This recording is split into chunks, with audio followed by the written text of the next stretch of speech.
Welcome to my channel.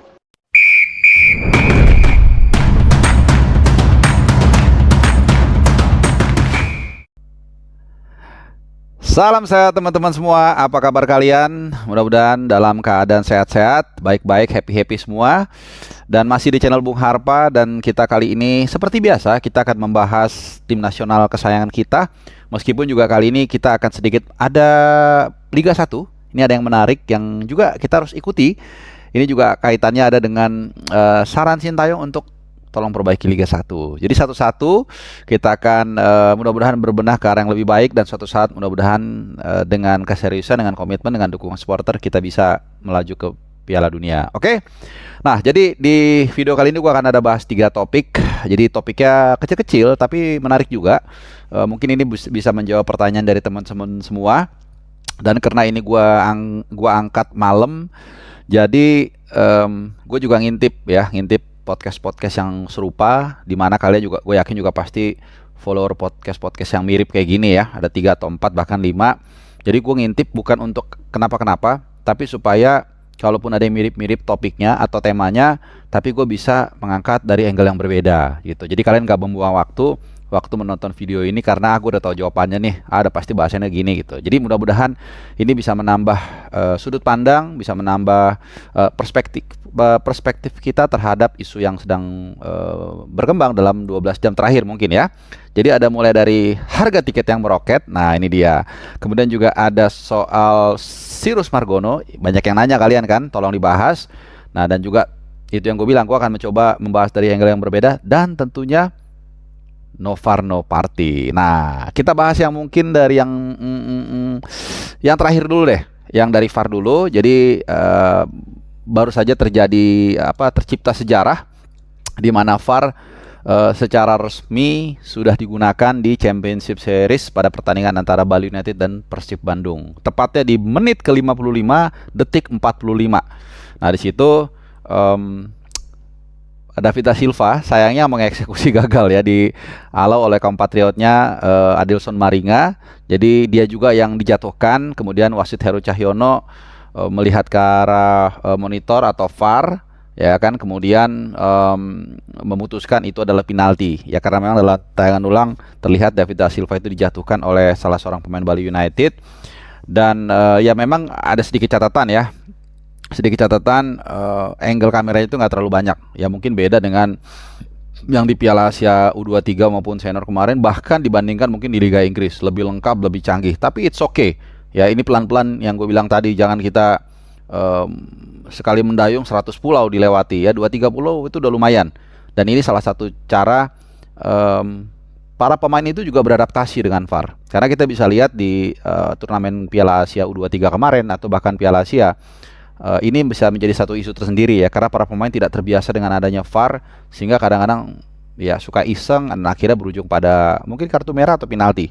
Nah, jadi dengan pemain itu yang biasa week in week out mereka bermain dengan VAR, ya nanti ketika mereka bermain di level internasional yang ada VAR-nya, mereka sudah terbiasa. Dan juga tentunya kita berharap tidak ada lagi tiap minggu itu sosmed itu membahas soal keputusan wasit yang kontroversial. Jadi tidak mungkin hilang 100%, tapi mempertajam keputusan wasit. Nah, jadi Persib dapat penalti menit 55 detik 45 dari David da Silva, tapi tadi digagalkan oleh kompatriotnya ya, walaupun pertandingan akhirnya berakhir 1-1, David da Silva juga yang golin. Jadi ini sekali lagi tonggak sejarah. Pelan tapi pasti Liga 1 kita mudah-mudahan bergerak juga ke arah yang lebih benar mengikuti tim nasional kita. Oke, jadi selamat buat PT LIB dan teman-teman yang gua tahu banget, karena ada salah satu kawan juga di PT LIB yang ikut turut lah untuk dalam mempersiapkan ini. Nggak mudah karena harus ada semacam mobil van untuk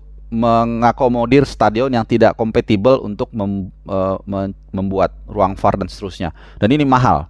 Dan yang menjadi isu adalah tanggung jawab, kalau rusak siapa yang tanggung jawab.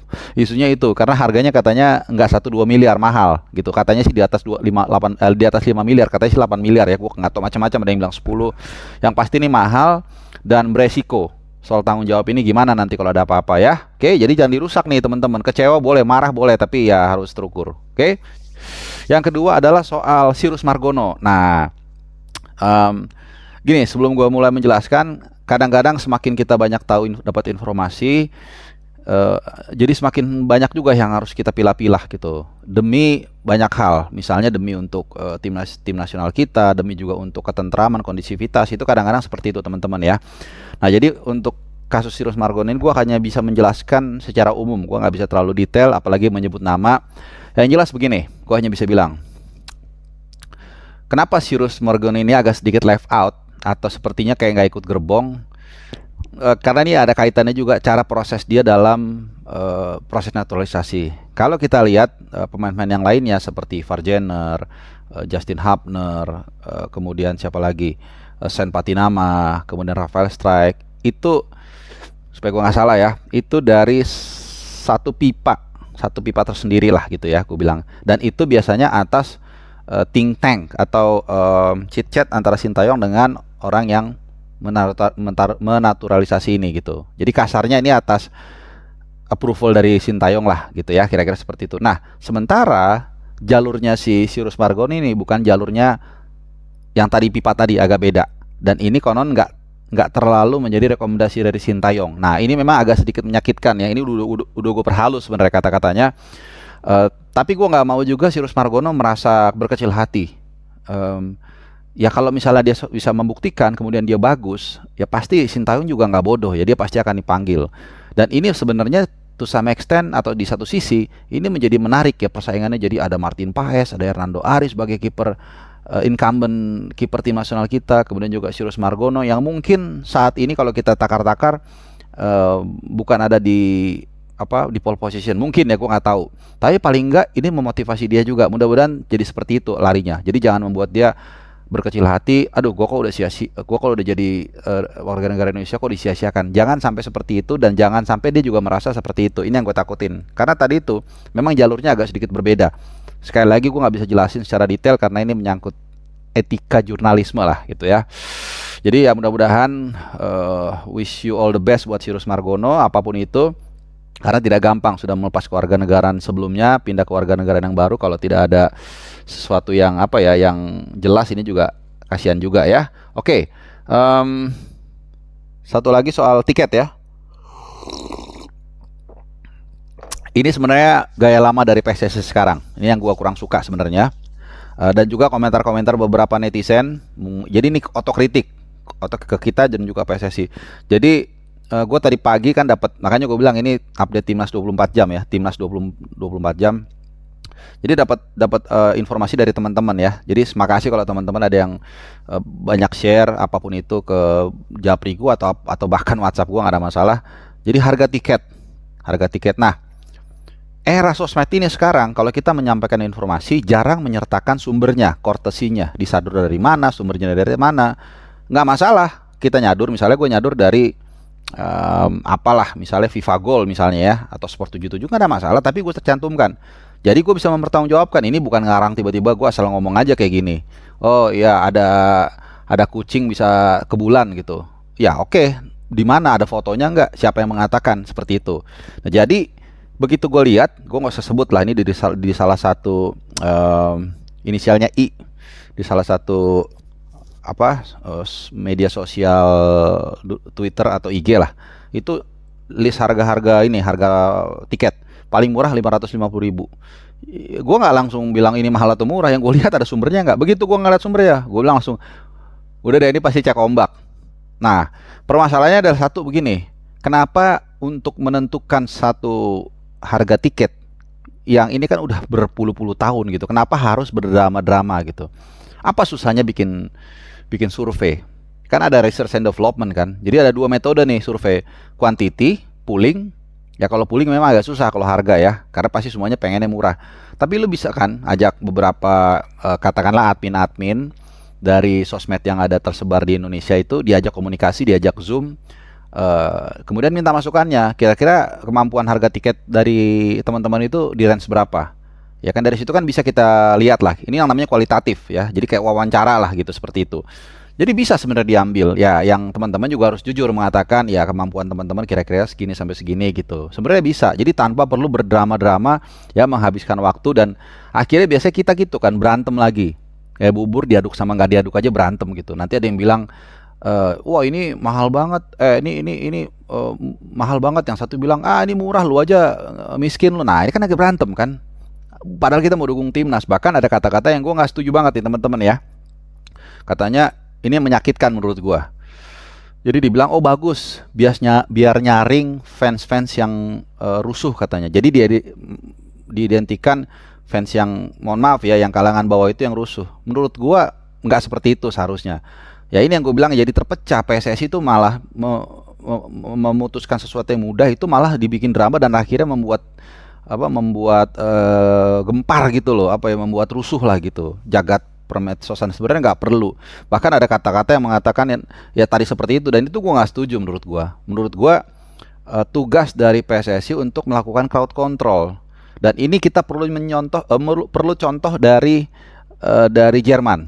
Jerman ini sangat memperhatikan fansnya, dan harga tiket itu salah satu yang paling murah di di Eropa ya. Itu memang agak susah nih perbandingannya. Gue tadi lupa nanya update terakhir. Jadi gue punya teman fans Dortmund, fans bener-bener gila Dortmund, hampir selalu dinonton Liga Champions Dortmund kalau Liga di Champions dalam mungkin 10 tahun terakhir.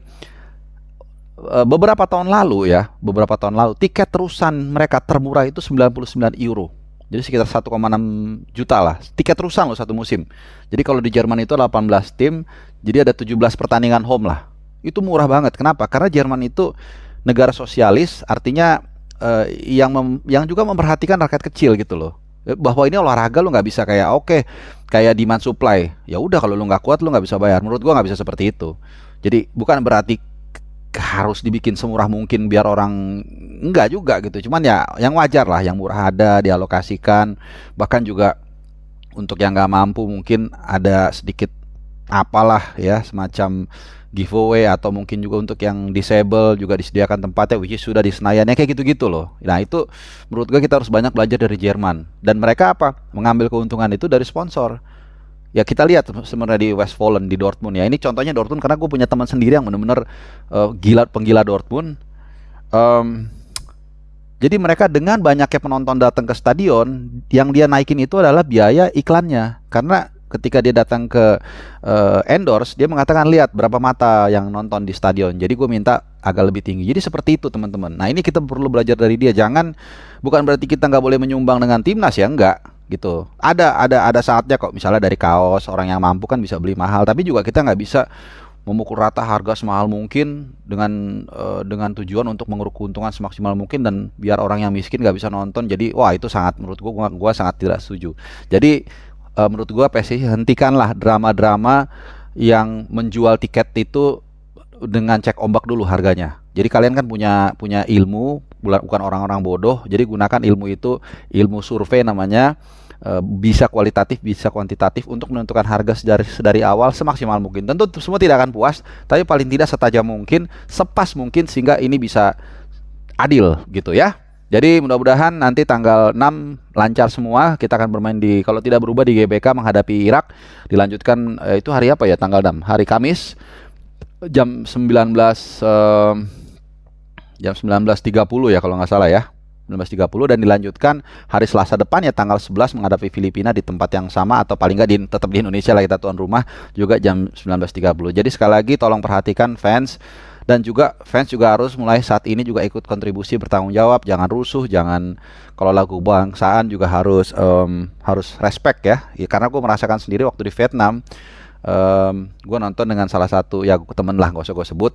Itu gue nonton di tengah-tengah, ada video shortnya kalau nggak salah ya. Itu di tengah-tengah pendukung Vietnam, di tengah-tengah, bener-bener di tengah, bukan di area untuk fans away. Dan ketika lagu kebangsaan Indonesia Raya berkumandang, satu suara pun